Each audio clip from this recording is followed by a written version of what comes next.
are places where reality bends, where the impossible meets the ordinary.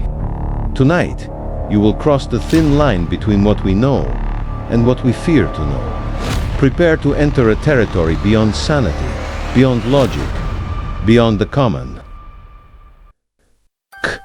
The passenger in seat 23F. They say you never truly die on the internet. Your photos remain. Your messages linger. Your digital footprint becomes your ghost. I never believed in ghosts until Flight NH209. It was supposed to be a routine red-eye from Boston to Tokyo, 13 hours over the Pacific. Nothing more. I had booked a window seat to 3F. Check-in was normal. Security was normal. Even boarding proceeded without incident. Until I reached row 23. A young woman sat in my seat, staring out the window at the tarmac. Long dark hair, white blouse, blue jeans. "Excuse me," I said. "I think you're in my seat." She didn't respond, didn't move, didn't even seem to breathe. I checked my boarding pass again. Seat 23F. I was certain. "Miss, I believe you're in 23F. Still nothing. The flight attendant noticed my confusion. "Is everything all right, sir?" I showed her my boarding pass. "This is my seat." But she looked where I was pointing. Her expression shifted from professional courtesy to confusion. "Sir, there's no one in that seat." I turned back to look. The woman was still there, her reflection faint in the window glass. "Right there," I insisted, pointing directly at her. The flight attendant's smile tightened. "Why don't we find you another seat?" She moved me to 16C, an aisle seat. Sylph, not what I'd reserved, but I was too unsettled to argue. As the plane took off, I pulled out my phone and scrolled through the Airlines app, checking my reservation details. A notification popped up. "We hope you're enjoying your flight. Please rate your check-in experience." Single quotes below was a photo of me at the check-in counter. But I wasn't alone in the picture. Standing behind me was the woman from 23F. I zoomed in, hands trembling. Her face was blurred, but something about her seemed familiar. The app crashed before I could study it further. When the drink service came through, I worked up the courage to ask the flight attendant about the passenger in 23F. "That seat is empty." "Sir," she repeated, pouring my ginger ale with practiced precision. "Has it been reserved recently?" "On previous flights, maybe." She sighed, then checked her tablet. Her professional smile faltered. "That's odd. The system shows seat 23F has been blocked for 6 months. Blocked? Why? It doesn't say." She frowned. "Let me check with the purser."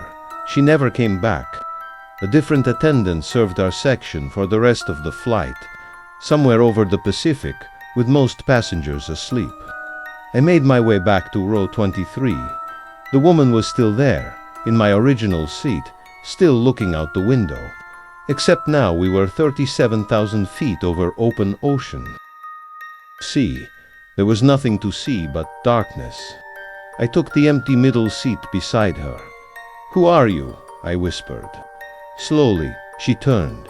Her face was my sister's face. My sister who had died 6 months ago, when Flight NH209 went down in the Pacific. The crash with no survivors. The crash that had never made sense. "You shouldn't be on this plane," she said, her voice distant, like it was coming through water. "What are you talking about?" "I'm flying to Tokyo for work." "No," she said. "You're not." She reached for my hand. Her fingers passed through mine, cold as ocean water. "Check the date," she whispered. I pulled out my phone. October 17th, the date of her crash. But that was impossible. Today was April 23rd. "This isn't your flight," she said. "It's my flight. The same one. Over and over." "I don't understand." "Check your ticket," she insisted. Retly look at it. I pulled out my boarding pass. The date, October 17th. The flight, NH209. The destination, final. My heart stopped. How? You died 3 days ago, in your apartment. Heart attack. They found you clutching a photo of me. You were about to book a flight to Japan, to the place where they never found my body. The floor seemed to drop away beneath me.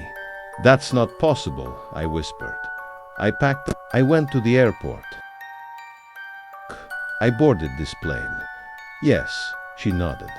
Just like I did. Just like all of us do. We all think we're just taking a flight.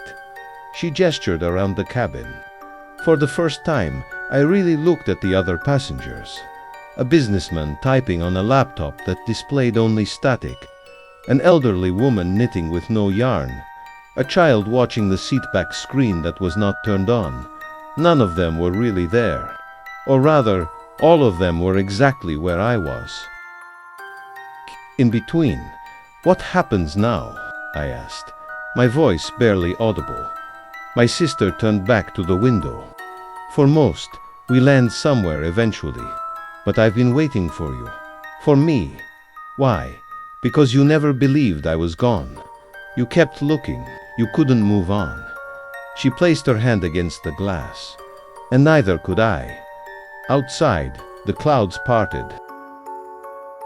Below us was not the Pacific Ocean, but a vast cityscape of light.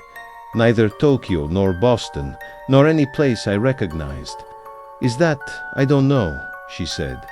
But I think we can find out together now. She offered her hand again. This time, I could feel it. The fasten seatbelt sign dinged off. Ladies and gentlemen, we have begun our final descent. Local time is unknown. Thank you for flying with us. I took my sister's hand. And together, we finally went home.